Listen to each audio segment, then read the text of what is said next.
Hello and welcome back to our Ranger YouTube studio here in Chiang Mai, Thailand. And today I'm talking about part 2 to be a strong leader. So if you missed part 1, please go back and have a look into part 1. And now we will jump into part 2. And in part 1, I was already sharing about 10 different principles who are so important to have as a strong leader. These are all my personal experience, and in this second video I want to highlight much more the relationship between the commander, the leader, to his team leaders. In general, this video is more focused on the commanders and to the relationship to the leaders, but still you can work with many of these principles also down into the team area. So let's jump into the video directly after the intro.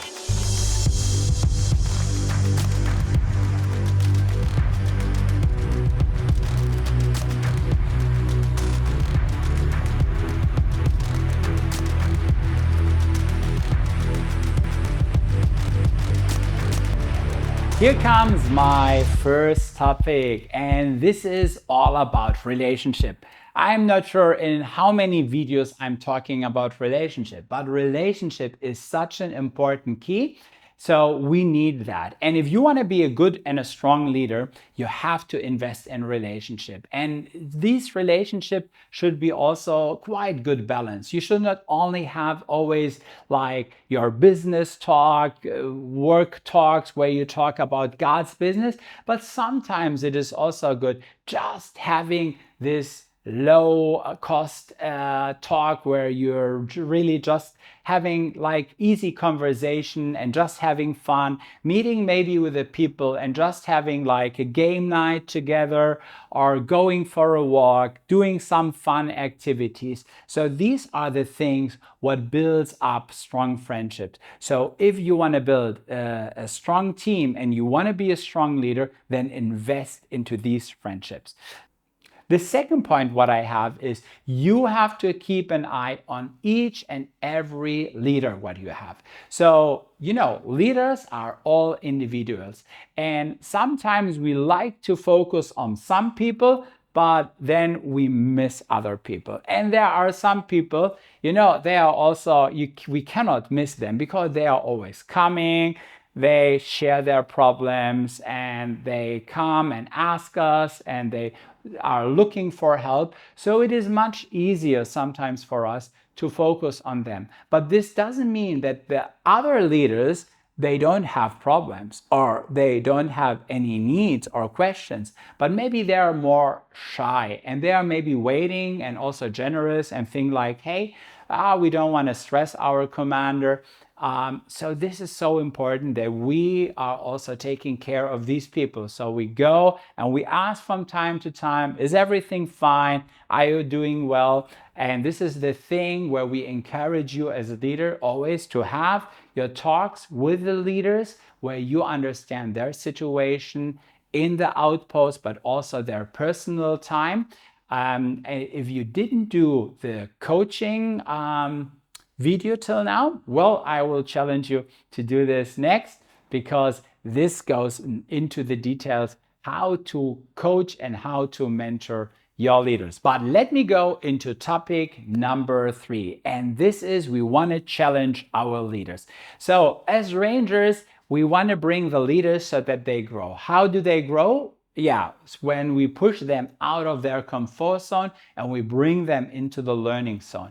So this is something where we shall work on really to challenge always our leader and bring them to the next and to the higher level.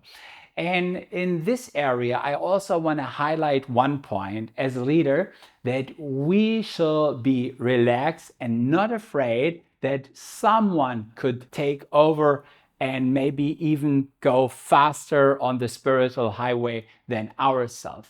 So I was used to say to my leader, we German, we have our highways, we call them the Autobahns, and you can go really like crazy on these streets. So I was telling my rangers, I'm on the highway and I'm giving a good speed, so you can follow me. I try to give you this motivation. But if you are faster, well, you just give me a signal and I will give you a place so that you can take over. And this is something we have to have in our heart, that we want to challenge them, that maybe they go faster than we can go. And this is something where I believe not is so common for every leader. Some leaders, they are afraid that someone will be better or faster or spiritually growing better, but this should be something where we really should be aware of, that we have to challenge our people, even if they grow faster and bigger, that we can say, hey, we are proud of that because God is preparing them and we still can be a part of this fruit. Point number 4. As a team leader, you need to build a strong team around you, what completes you. Not every team leader is perfect in each and every area. There are always some parts where we are like super great, and there are other areas where maybe, we still need some support. So for example, when it comes to be a visionary, stuff like that, I'm quite good. But sometimes I need people still to help me with organization things, paperwork. Oh, to be honest, I hate paperwork. And I'm so happy that to have people who says like, yeah, we love to do that and we focus on paper and I can focus on other things. So this is something you have to figure out, and you have to know where there is a need in your personal life where you have to put people around you who will support you in areas where there is a kind of weakness and where you need more support. So this is something keep in mind, and build people around you who will support you with this. Point number 5. Be a good team player. This is so fun if you are playing together with other leaders and everyone has his part in the outpost, and they don't get the feeling like, hey, this is all about your show, but much more, we are doing this together. So let's be good team player. And then my next point is encouragement. Encouragement is quite important, to encourage young people, but also the other leaders. So wherever there is an opportunity where you can encourage, please do that. So especially we as commander, for us, it should be like our culture to always encourage, motivate young people, and really to say something nice to them.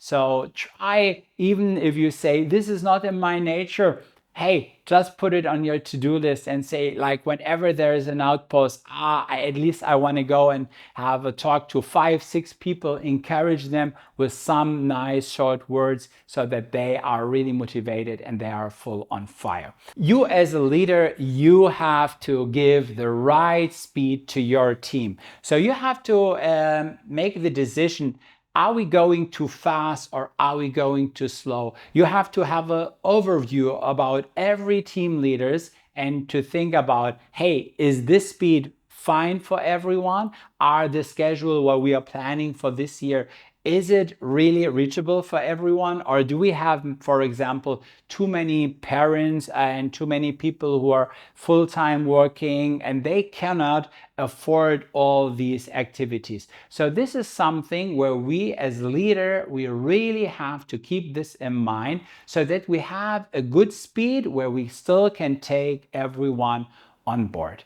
As a good leader, you give some time for restoration for your team. This is so important to plan really like 2 or 3 times a year. You plan time where you say like, we will take everything down. There won't be anything running so that everyone can recover, get full energy again. And then you start again with leaders who are all really filled up and they are 100% motivated.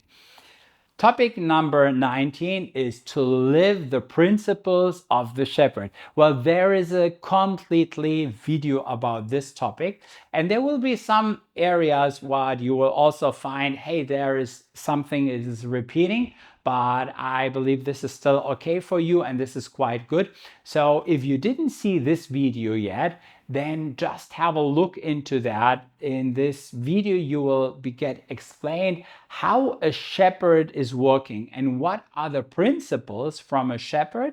And this will even help you more to understand how you can work together as your team. And here we are with our last topic. You as a leader, you really have to have a look to your leaders and you have to focus on three things. First thing, it is about their gifts. So where do they have gifts? And just put them into the right area where they have their gifts and where they can really multiplicate things because they are quite strong in that. The second thing, we also have to think about which kind of personality do they have?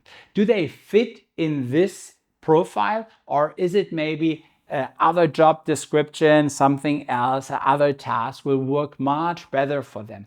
And the third thing is also about experience. There are sometimes people, they are young and they are super gifted, they have the perfect personality, but they don't have the experience. And if you will give them this task, actually what will fit to them, but they don't have the experience, maybe they will still mess it up. So this is important that we also have a look into this direction so that we understand which experience does this leader have and can I really give him this task. So now we are in the end of the second video, and again, 10 principles what will help you to build really your team and that you as a leader are a good and a strong leader. So now I hope you just take again the list, you go through it and you think about where are the areas where you still can improve, where are the areas where you still have to work on.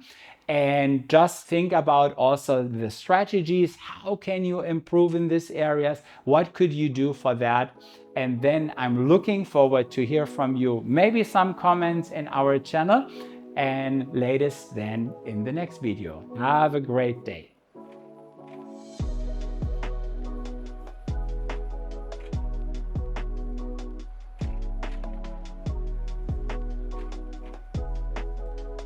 Thank you for watching this video. We hope it helps you to build up a strong outpost. If you find the content valuable, please like and subscribe to our channel. Another way to support our work with Wall Rangers in Thailand and internationally is by donating. You'll find the link in the description down below.